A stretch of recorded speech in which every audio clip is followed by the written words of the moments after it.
Brought to you by Saley, and also this cup. I remember it like it was yestermorrow, says Dr. Watson, recalling one of his best cases ever. It was the case of Peter Carey. Yes, it all began in my bedroom. I was catching up on some light reading, waiting out the refractory period with my live-in partner, Sherlock Holmes. And we were living in 221B Baker Street. 221A is a Nando's. Now, Dr. Watson's like, Crime and Punishment, page 1, chapter 1. But then suddenly, a gunshot. Dr. Watson drops his book and rushes in to see what's going on. Maybe Mr. Holmes is in trouble. Could it be Moriarty with a gun? Dr. Watson barges into the room and sees, about 30 feet away, there's Sherlock Holmes in a bathrobe and wearing a blindfold, firing his revolver indiscriminately. Dr. Watson ducks down behind the coffee table and tries to dash for Mr. Holmes.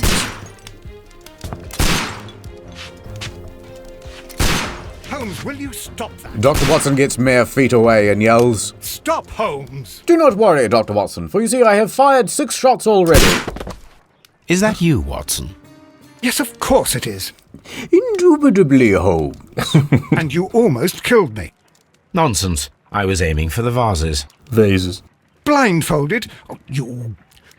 Watson, quiet, please. I'm trying to concentrate. Suddenly, Mr. Holmes's spidey senses go off.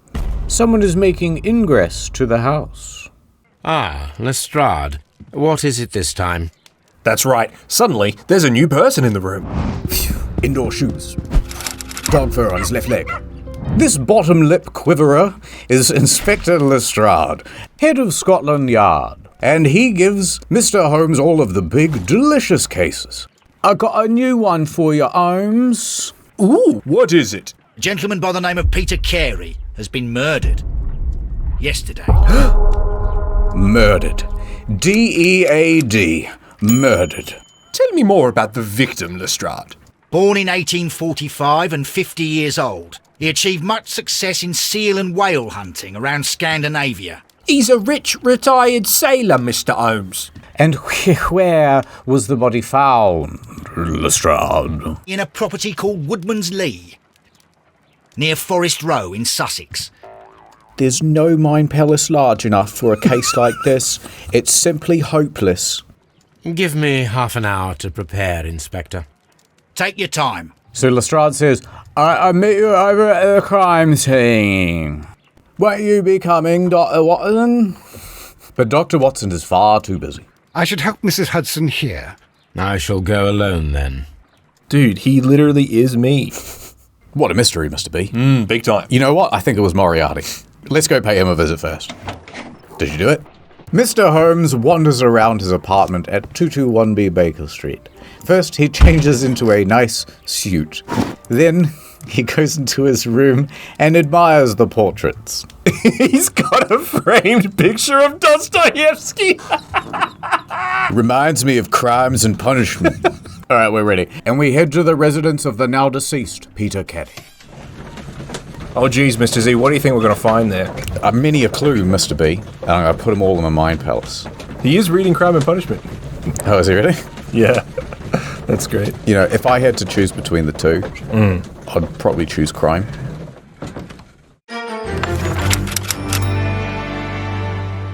This is the property where Peter Carey was murdered. And in that cabin is his deceased body. But before we go over there, we're summoned over to Inspector Lestrade and the widow. Mr. Holmes, I'm over here. Come on. So we strut over to Lestrade, and he introduces us to Judith Carey, 48, British, recently single. The widow of Peter Carey. Allow me to introduce you to Mr. Sherlock Holmes. He's a detective. Go easy on her, Holmes.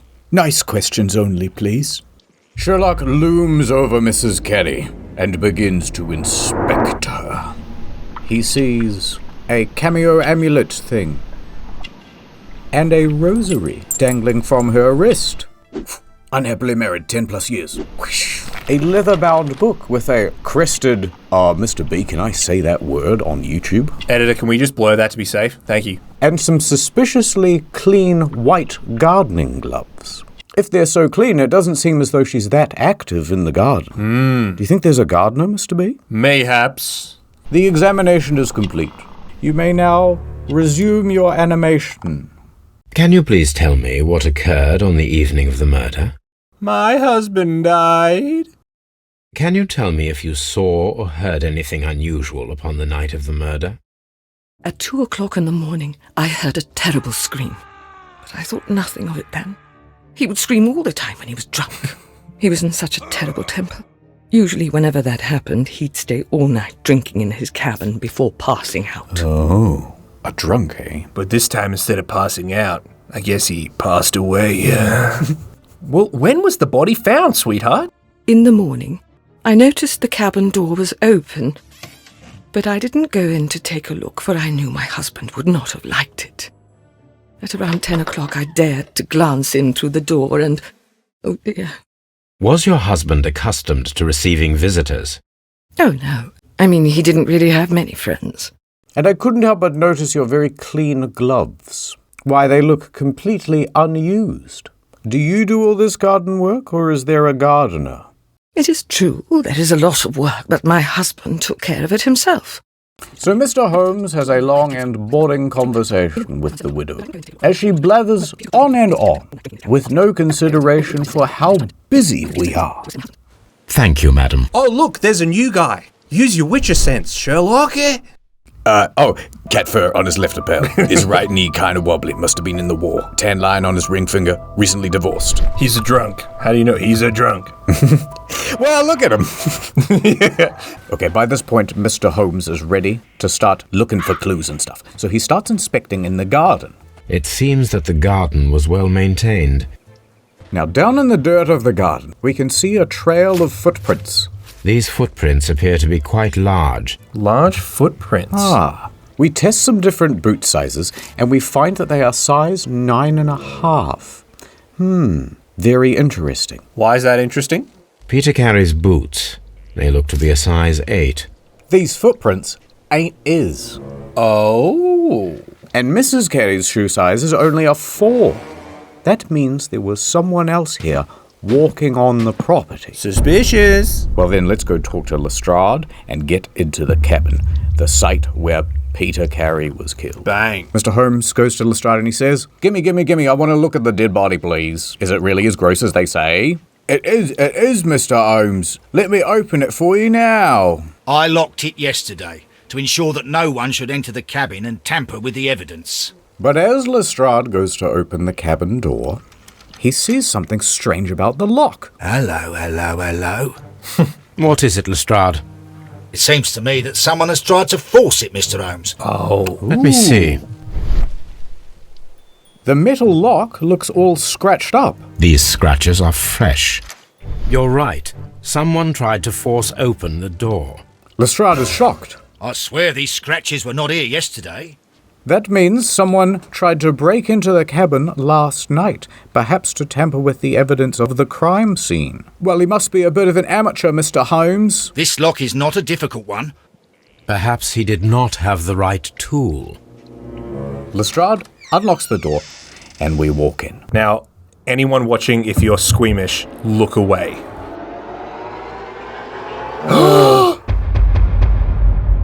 One Peter Carey lies dead, pinned to the wall by a big harpoon. There's flies and blood and guts all around. It's a hell of a sight. I'm gonna throw up. What a terrible way to die. That's seriously f***ed up, Mr. B. Let's examine the room for clues. We'll start with the body. Sherlock wanders up to the dead body and he begins to investigate. This man is in his 50s, yet he still looks quite strong. What do you reckon that means? That means that the guy who killed him must have been strong too, if he were to overpower Mr. Carey. The weapon fully penetrated the body. The force of the blow was immense.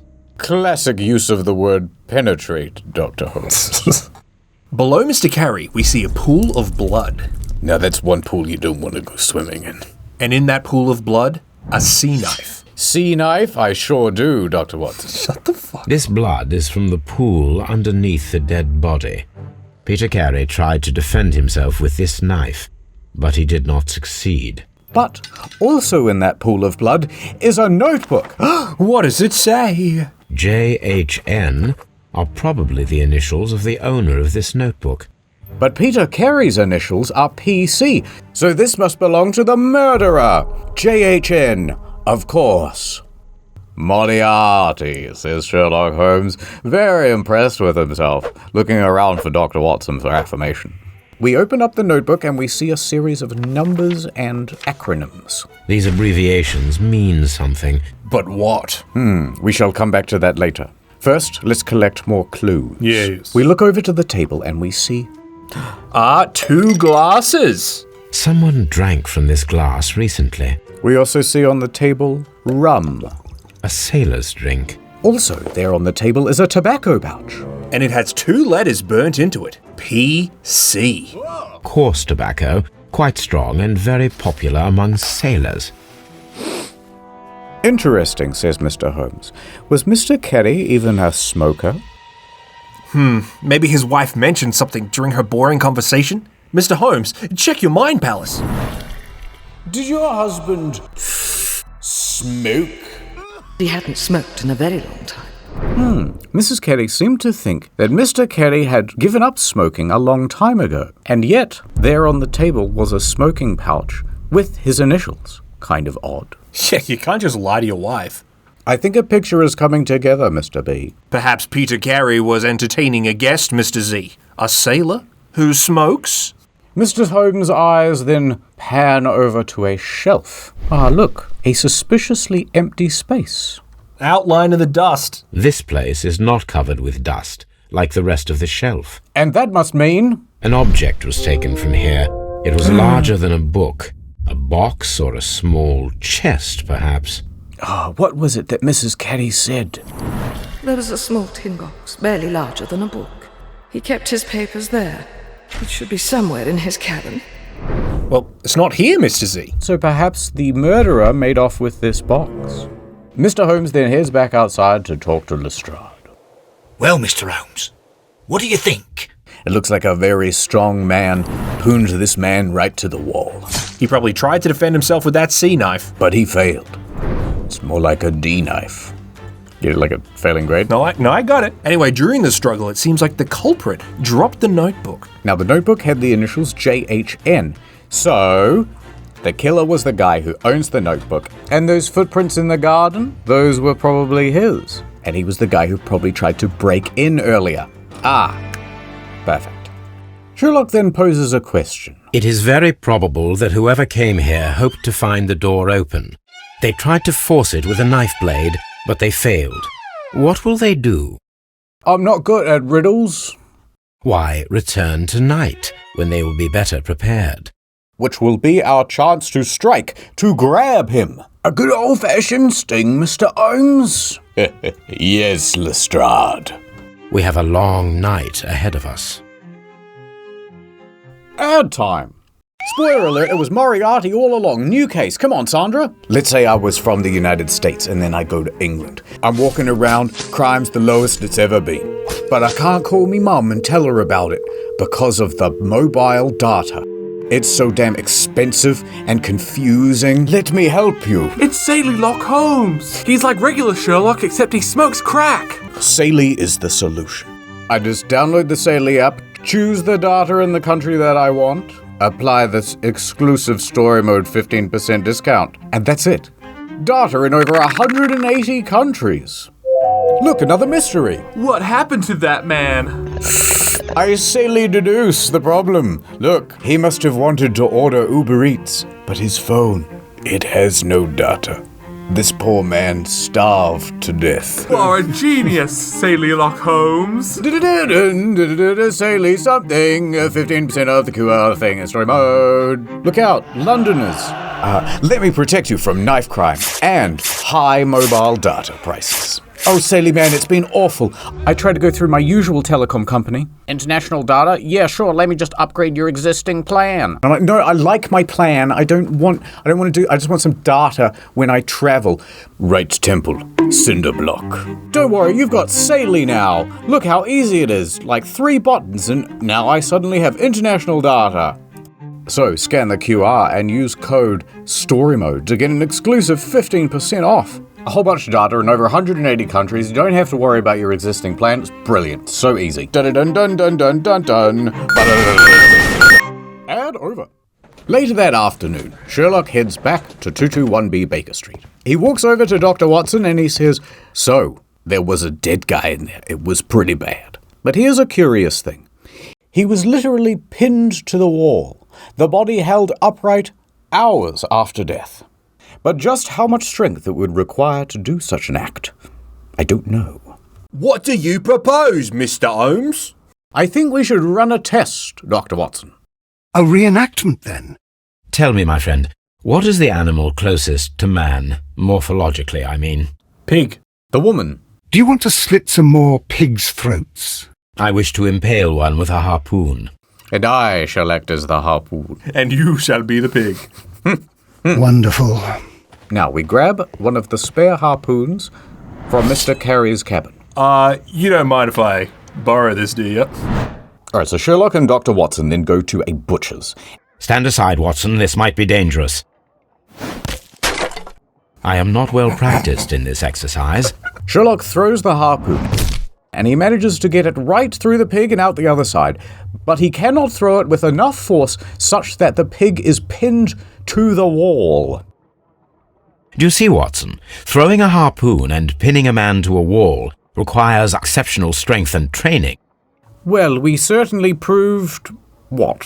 We've proven that whoever killed Peter Carey must have been a skilled harpooner, and they must have been very strong. Ah, brilliant work, Mr. Holmes. Let us make love. But Sherlock has the asexual Sigma brain and a mind solely focused on the case. Sherlock heads back to the crime scene. It is time to do that sting and catch that would-be evidence-tampering murderer. So Sherlock heads behind the cabin. This looks like the perfect hiding place. He's peering through the blinds. I've got you now. Now some time passes. It's night time now. Ah, evening. The absence of the sun. Did you hear that? The suspect! He's returned, and he's trying to break into the cabin again. Oh my god. We see the suspect opening the door. It's A boy. Lestrade says, I'm gonna collar him. I'll be right behind you. Police! Lestrade busts in with a gun, pointing it at the suspect. He says, Hold it right there!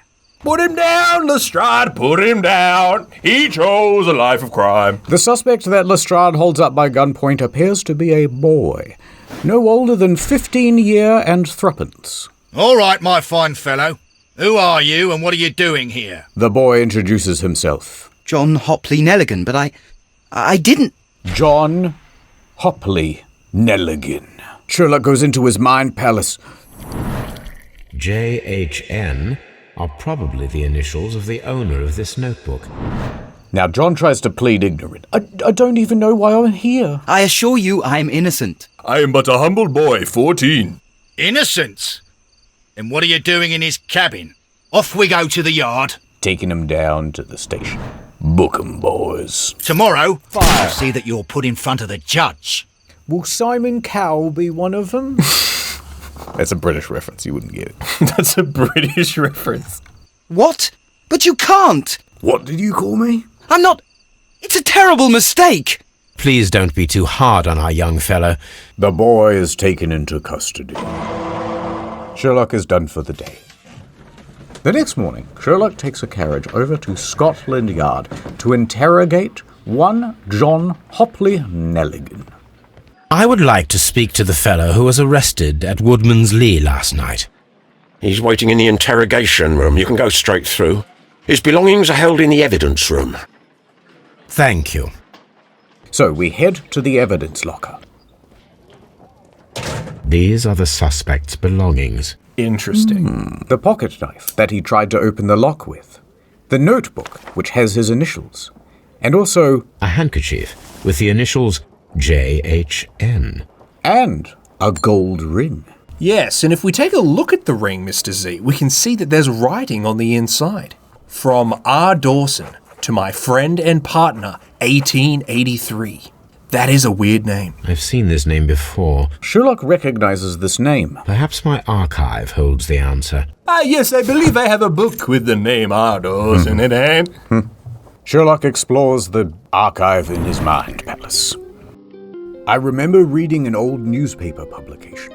Dawson and Nelligan. They had a partnership together, the Dawson and Nelligan Investment Bank, but they went bankrupt. Interesting. But even more curious, once they went bankrupt, they fled, scarpered with the funds, on a boat to Norway. Oh my god, I just cracked the case. What? He's run away with Lonnie and he's a lesbian. Where are you?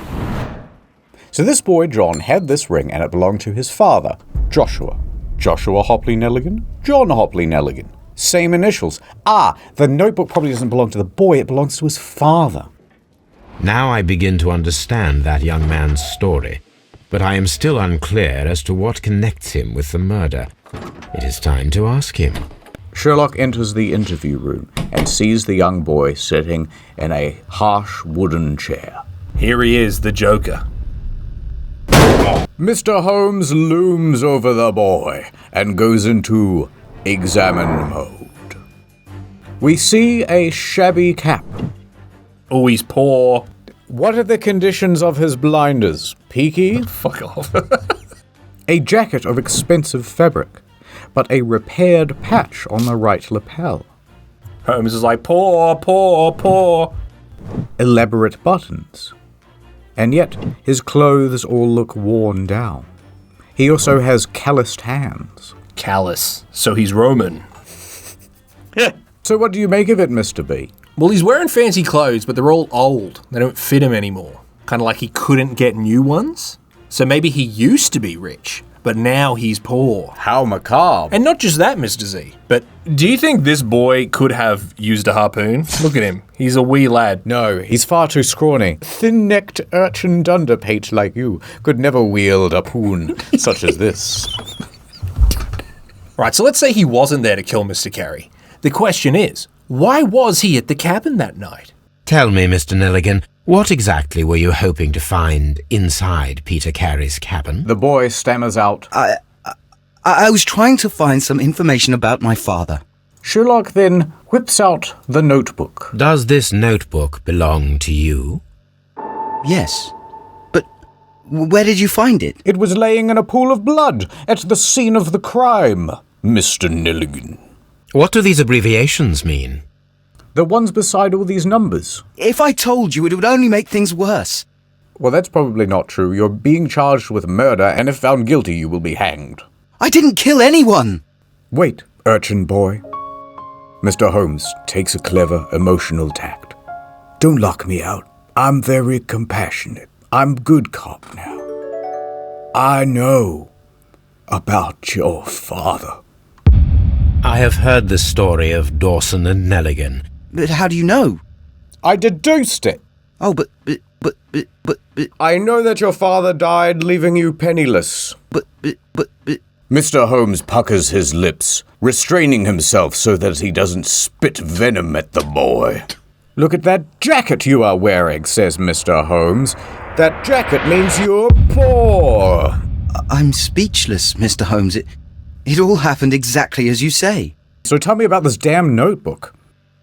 My father died in a tragic sailing accident. He set sail for Hammerfest in Norway in his small yacht. We believe that his vessel went down, taking with it everyone and everything on board. But before he jumped on that boat, he left my mother a list of the securities he was taking.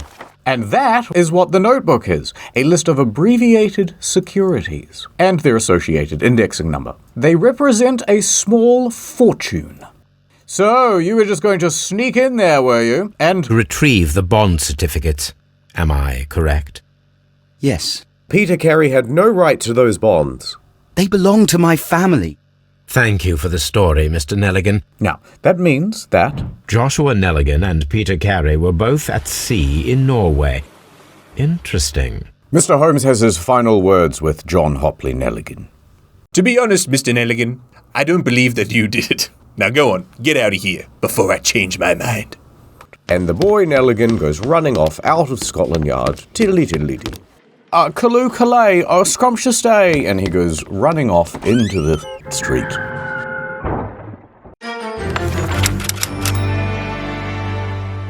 Alright, so Sherlock needs a new suspect. Knowing that Peter Carey was the captain of the Sea Unicorn and Joshua Hopley Nelligan was sailing around that area at the same time, perhaps there is something in Peter Carey's captain's logs. 1883. That's the one I need. 1883. That's when Joshua Nelligan went missing. And when we open up the logs, we see... A ticket to the chocolate factory. Yeah. Canadian Pacific Railway. CPR. An old bond? So Sherlock consults Nelligan's notebook and... The acronym and the numbers match, Mr. B. No! Oh my god, I'm gonna be sick. Now we have the proof. So Peter Carey killed Joshua Hopley Nelligan. Did that to steal his bonds. Threw the body overboard. Then many years later, someone killed Peter Carey and stole the bonds again. So, we turn the page and we see a list of names. This is the crew list of the Sea Unicorn. This is effectively a list of suspects now. Oh, and look at that, Mr. Z. 3 harpooners. Bang, bang, bang. Patrick Cairns, Pablo Coventrow, and Ned Land. Ned Land? That's one place you don't want to visit, huh, Mr. B? No, don't come back. We have to finish the recording. Sherlock teleports back to Baker Street. Something new, Watson. I have the list of sailors who were aboard the Sea Unicorn. I have only to find them. But how will you find these sailors, says Dr. Watson. You can't just Google for them. I'll call in the specialist. Ah, you mean young Wiggins and his gang? I'll summon them. How will you do that?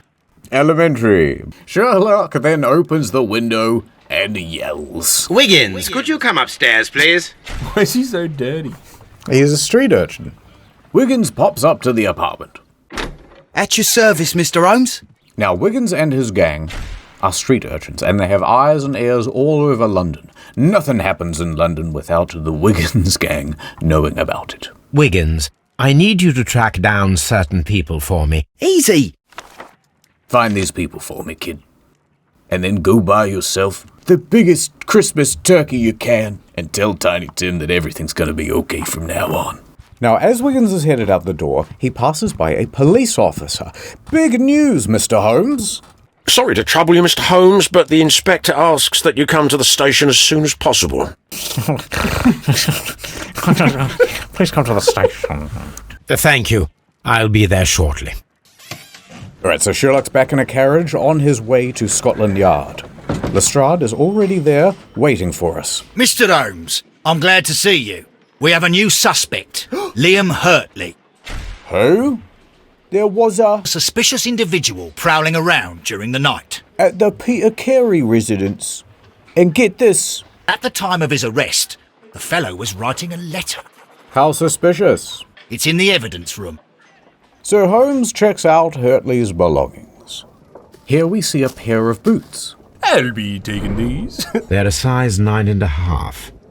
Sherlock remembers something about footprints in the garden earlier. That was a size 9.5 shoe print. These boots match the footprints exactly. It's a match. We've got him in the boot of our hand. What else did he have in his pockets, Mr. Z? Stained leather. The stains are fresh. Oh, it seems to be stuck shut. We'll just have to pry that one open. Mr. Holmes begins reading the letter. I did as you asked and hid them well. Interesting. Perhaps he is talking about the bonds? So Mr. Holmes goes into the interview room to confront Mr. Hurtley. Let's get him, Mr. Z. Sherlock takes Liam Hurtley to the interrogation room. Please escort this suspect for interrogation. I've already told the police that I've nothing to say. And you're not even part of the police. Mr. Holmes walks around the room as though he is holding a pipe. However, it did not spawn in. Now, Mr. Hurtley isn't talking. But what he doesn't know is that Sherlock has the power of deduction. Woodman's Lee. Ever heard of it? I've never been there. This is highly suspicious because Liam Hurtley was arrested at Woodman's Lee. If you'd never been to Woodman's Lee, then how come your boots match? It just doesn't make sense. How many men have boots like mine? That doesn't make me a murderer. Why would I even be at why would I even be at Woodman's Lee? Because you are the gardener at Woodman's Lee. How did you... Mr. Holmes hits him with a powerful deduce. I observed your hands. Your thumbs. An unusual hue, I must say. But the most obvious clue presented itself in the bird embroidered on your handkerchief. A crested tit, if I'm not mistaken. The crested tit on Mr. Hartley's handkerchief. The crested tit on Mrs. Keddy's diary. They are one and the same, and they are the family crest of the Keddys. Yes, I am a gardener. Very interesting, because Mrs. Keddy said there was no gardener. My husband took care of it himself. But there's still more evidence, Mr. Hartley. This shall be the knockout blow. I just got an interesting letter in the post. Perhaps I shall read it to you. I did as you asked, and hid them well. My letter? What did Mr. Hurtley hide well? Go on. What did you hide well? Is it your guilt and remorse for the murder? You know what I think, Mr. Hurtley? I think you and Mrs. Carey are lovers and have conspired in order to kill Mr. Peter Carey and then to take his fortune so that you may have it to yourselves. Yes, a cocktail of conspiracy with a tryst of lemon. You know, like gardening, like a lemon tree. It sort of works, says Mr. Holmes. When I said I hid them well, I was referring to my tools. I will check that, Mr. Hurtley. So Sherlock heads back to Woodman's Lee. Sherlock goes over to the shed where supposedly something was hidden well. A scythe. Oh my god, the killer. He's the Grim Reaper. Let's see what could be hidden here. Sherlock looks down into the seedy underbelly of the shed, and sees one of the planks does not fit correctly. Perhaps there is something underneath it. It's a box, and I bet it'll be stuffed full of lies and broken wedding vows and also bonds. Yes, that inside is just a bunch of letters. Huh? A bundle of letters in a woman's hand with the Carey family monogram. Hurtley and Mrs. Carey were in a relationship. Told you. Yep, we knew it. That is interesting. So Mrs. Carey had written a bunch of letters to Liam Hurtley, and this is what Liam was trying to hide. Sherlock begins reading the letters very loudly so everyone can hear. Liam, my dear, you have been so good to me all the time I have known you. I cannot describe these feelings, but I suppose they are sinful, and no good can come from them. My husband is the cross that I must bear. He makes my life a living hell, but bruises fade, and you must not worry for me. Yours sincerely, Mrs. Carey. So, because of Mrs. Carey's strict religiosity, she refrained from actually engaging in a relationship with Mr. Hartley. Instead, she said, forget about me. Go on and live your life. And also, what gives? There's no bonds inside this box.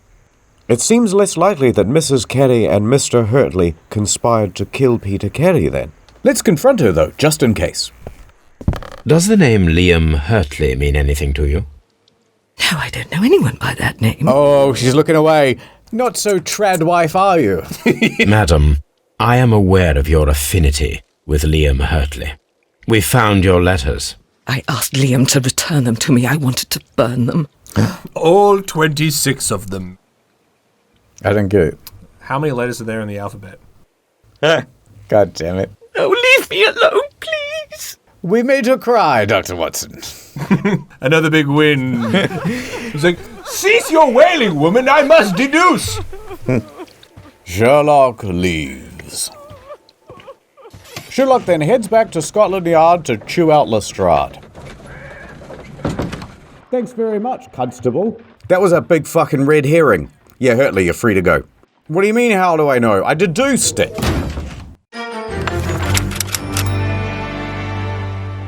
Sherlock goes back home to ruminate on the problem. But then suddenly, a knock at the door. It's Wiggins! Mr. Holmes, we found the sailors from that list you gave us. Well done, Wiggins. Let me see. On the list are two important names. It's either it's Cairns or Coventry. But, Mr. B, Pablo died a week ago, and Peter Carey was only killed 2 days ago. Therefore, we have our suspect narrowed down to one name. Patrick Cairns. Patrick Cairns. And his initials are PC, the same initials that were found on the tobacco pouch. Wiggins goes, "Oh, I know where he is." He's always at the Sea Witch pub, where he does arm wrestles for money and drinks. All right, we're off to the pub to question Patrick Cairns. However, if I wish to speak to Cairns without alarming him, I had better dress as a sailor. So we head over to the wardrobe. So we get to dress as a sailor. Mr. Holmes throws off his suit and puts on some suspenders and cravat. Now I can approach Cairns and see if he recognizes the pouch. We shaved the top of our head just so that we could meet up with this guy. I hope it pays off. If it's the wrong guy, he's going to look like a fool. Oh, he's the best. Let's watch him deduce the guy. Yes, I finished Crime and Punishment, and now I'm doing Das Kapital. We arrive at the Sea Witch's pub, a pub for sailors. Mr. Holmes marches past all the booths, down to a table at the end. Oh, here he is. Hello there. Are you Cairns? He's doing a voice.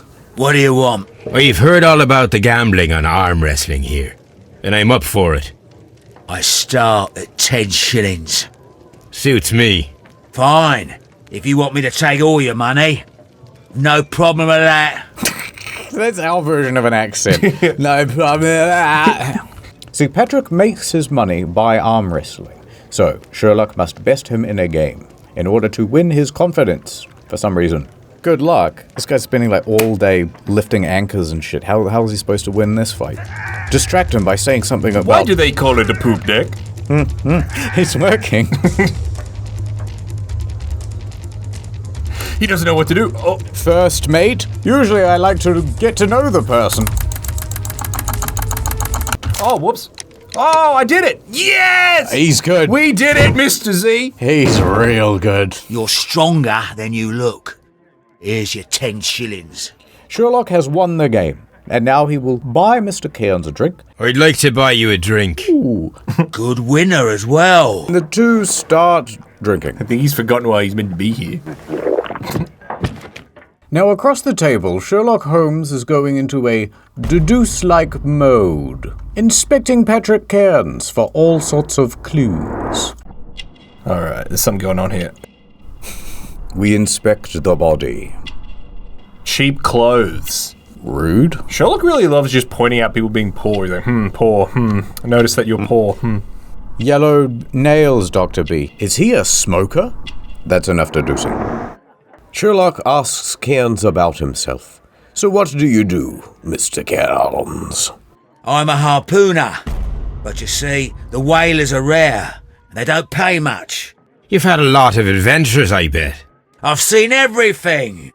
With old Wallace, Dan Peter, Great Roger, we sailed to the Cape of Good Hope. Why, did you say Peter? He was the worst of them all. He was a liar, and violent too. You're saying he was a bad man?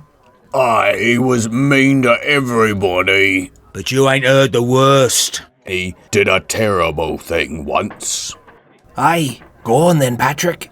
It was in 1883 that it happened. The August of that year. One evening, we saw a little craft that had been blown north. There was only one man on her. Aye, a one-man boat, you say? Aye, and in his possession, he had a tin box. Oh, really, now? And what was in the box, Patrick? Cairns looks left and right.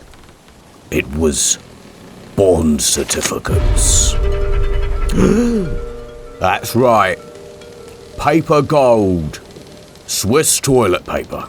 Mr. B, those must have been Joshua Nelligan's bond certificates. And then what happened, Patrick? On the second night, he disappeared. What happened? What happened to the man? You know what happened, don't you? I do.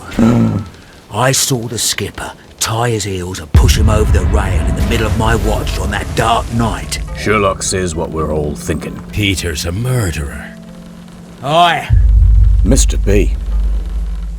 Gosh, if I could ever meet that Peter, I'd just shove a harpoon right through him, wouldn't I? Right? Patrick? You'd kill him with a harpoon, wouldn't you? So Patrick Cairns thought Mr. Carey was evil, but he also knew that he held a great fortune. Hey, was he there the night of the murder? We'll use that tobacco pouch to find out. Remember? PC. Oh, I think it's time for some well-mannered skullduggery, Mr. Z. Plant pouch. Go to toilet. Not right there in the pub. So Sherlock Holmes pretends to go to the bathroom, and when Mr. Cairns turns his back, Sherlock sneaks back to the table, and as Mr. Cairns isn't looking, Holmes plants the tobacco pouch into Patrick Cairns' jacket pocket. Sherlock then sneaks away again and pretends to come out of the bathroom. Ah, yes. Everybody! I have now urinated. He returns to the table and then he says, Yes, so, I wouldn't mind a smoke, Patrick. let's go tobacco. All right. Have you got any tobacco? Nah, I lost my pouch. I don't know where. Patrick lackadaisically turns around and... Wait a minute. What? What's this? That's me. Oh, is this your tobacco pouch? Well, it is. Dude, oh God, he fell for that hook, line, and sinker. That confirms that Patrick was there at the murder scene. Patrick is the murderer. All right, we got him dead to rights. Let's wrap this case up. Keep in touch. Well, I have to go now. I know a captain who's planning an expedition to Cape Cod. I have to go now. There's a boat leaving. I must go on it. Sherlock makes an excuse to leave, heading back to Baker Street, knowing he has solved another case. Oh, what's this? We get to decide. Cairns is guilty. Peter Carey was murdered by Patrick Cairns. Thus, we condemn Cairns.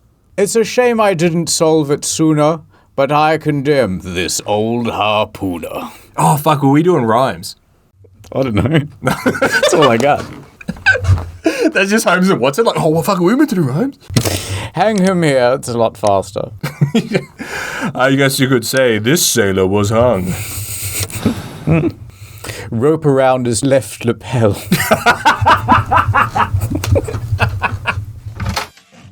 The next day, Holmes is back at Baker Street, and he's there with Lestrade. If you wouldn't mind, Mr. Holmes, could you explain it to me? And Sherlock walks him through his conclusions. Patrick Cairns is the murderer of Peter. Well then, Wouldn't it be better if we were out looking for him? suddenly, Patrick Cairns comes walking through the door. Good day, gentlemen. Who just closed that door? A young lad gave me a note from Captain Ahab. It's a Moby Dick reference. Sherlock says, "There's no need, Lestrade. He's right here." Holmes then turns to Patrick Cairns and says, In place of your captain, may I present to you Inspector Lestrade of Scotland Yard? That means... Uh-oh, thinks Patrick. You are arrested for the murder of Peter. What? Patrick did not see that one coming. What? A trap? He looks confused. You think you can take me? Panicked. Here now. Oh, he's got a harpoon in his We'll have pocket. none of that. No, I think he's just happy to see us. Oh, shit! Patrick then strikes out at Lestrade, knocking him to the ground. Oh, fuck, he just took him out. Sherlock is now engaged in a fistfight with Patrick. Oh, we're discombobulating. Oh, okay. All right, slow down. Boom. Discombobulate. Left hook, right temple, kick to the solar plexus. Discombobulate. Boom. Up, go down. Sherlock knocks out Patrick Cairns. Lestrade comes to and starts rubbing his jaw. Are you all right? Are you able to stand? Oh, my jaw. God. He took me by surprise, Mr. Holmes. Otherwise, he would have seen what I'm capable of. Oh. It was remarkably easy. He lost his balance after he struck you. We should call for a police cab and then take you to the hospital. No need for a hospital. I would prefer to keep this between us. You know. If you don't tell anyone back at the Bobby that I lost the fight, I won't point out to the audience that you grew back your hair within a day. Of course, Inspector. The case is closed. We did it. Dr. B, we solved the case of the guy who got killed. Textbook. So do you have any final words for the game? 'Twas the tobacco pouch at the end that had him undone. Now it's time for some Steam refund. Thank you to Saley, and don't forget to get a bunch of international data, why not? Also, don't forget to get your Gamersubs cup at gamersubs.gg/historian.